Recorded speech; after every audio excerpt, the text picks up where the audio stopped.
Talk about an unlikely path to success. Rodrigo Sanchez and Gabriela Lopez left their homes in Mexico City 10 years ago, bound for Dublin, Ireland, in hopes of starting a music career. At the time, they spoke no English and had very little money, but as you just heard, their unique sound quickly caught on, and their previous CD has sold now more than 500,000 copies and counting. This is their latest, 1111. Rodrigo and Gabriela, nice to have you both here.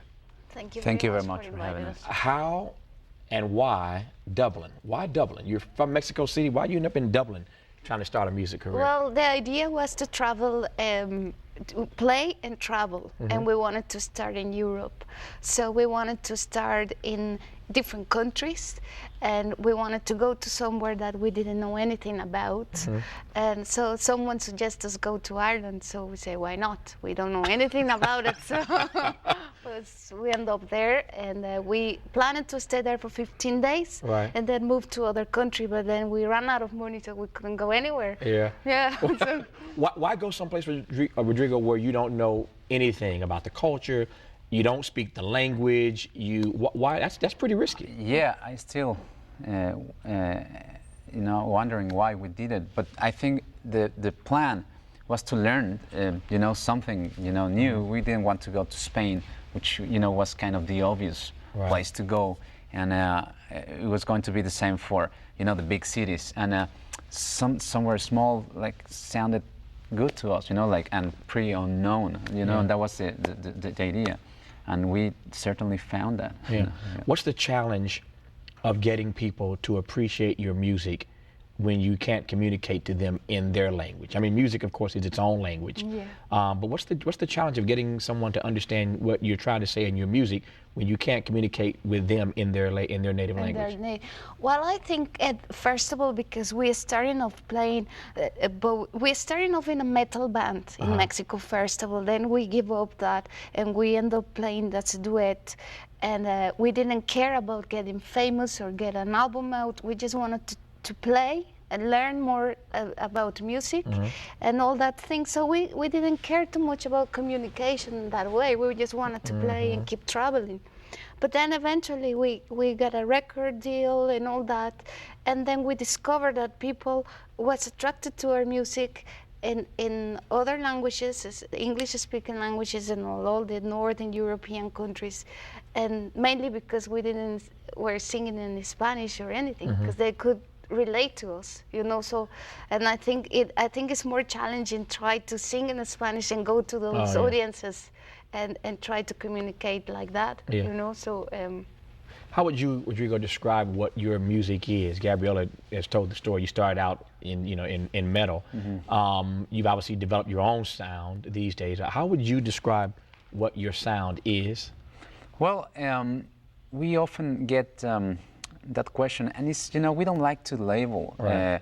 and I mean that sounds kind of a common answer, but it is true. What we our influences coming from mixing the metal roots and the Latin thing. I don't think it's been done before, somehow, and our travels around Europe in that particular time in our lives, I think it was kind of a very important part of the sound we have, because we mixed everything, even the Irish sound in a way kind of affected Gabriela's right hand when she just plays around the wood, and it's coming from the Irish barón instrument, which is like a drum that they play with a stick. So it's a big mix. I wouldn't really dare to call it any, it's important to say and mention that we don't play flamenco. Right. A lot of people think that we play flamenco. Right.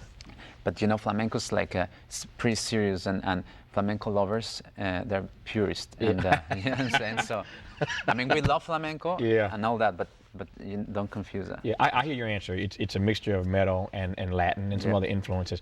I know you get asked that all the time, which is one of the reasons. I think this in 6 seasons of hosting this show, almost into season 7 now. I think you are the first musical artist we've had on this show who I let perform before I sat for the conversation. You don't even know this. We always do it the other way around. Oh, really? Okay. I always do the conversation first, and then the band performs. but I couldn't figure out a way to describe what it is that you do. Okay. So I said, you know what, let them do this first. Then I'll have the conversation, because I couldn't even explain to the audience what it is that you do. Okay. So you're part of the Tavis Smiley Show trivia now. Okay. The first guest to ever do this out of order. Well, that's good. Yeah. I like to go out of order. Well, yeah, I can see. Yeah. Speaking of out of order, the album, the CD, the new CD is called 1111. 11 tracks inspired by 11 artists. And some of the folk you've been inspired by are? Aldi Meola, Astor Piazzolla, Santana, Paco de Lucia, Diamond Darrell, Jimi Hendrix. Jimi Hendrix. Of course. Yeah. Pink Floyd. Yeah. I mean, the range is That's a diverse that's pretty range. diverse. Yeah. Yeah, that's why it's hard to figure out what it is Absolutely. that you. Yeah, is that the joy of what you do? Going off the reservoir, so to speak, or does it really represent a challenge? I mean, do you enjoy being this different, or is it really an uphill climb to do something that isn't so easily labeled, that isn't so easily categorized? I can walk in the music store and know exactly where to go look for certain stuff. Is that a joy, or is that a difficulty? Now I think we both enjoy it. Right. Now I think 5 years ago it was kind of funny, because nobody knew. We didn't know where to fit. We didn't know we were gonna play world music festivals or rock festivals, and we come from the rock side, and we did play a few world music festivals back in the day, and we didn't feel right. You know what I'm saying? It was like weird, and suddenly, like eventually, things just changed and moved around to, to where our roots were, and we fit. I feel better. It was challenging, and it is, but there's no other way we can do it. Yeah. So that's what we do. So we have to do it that way, I guess. But we also enjoy it a lot. Yeah. Well, they do it their way, as you heard, and I'm delighted to have them on the program to celebrate the release of their latest CD, 1111. Rodrigo, easy for me to say, and Gabrielle. Nice to have you both on. All the best in the coming months and years. Thank you very much, Tavis. Thank you very much. My pleasure.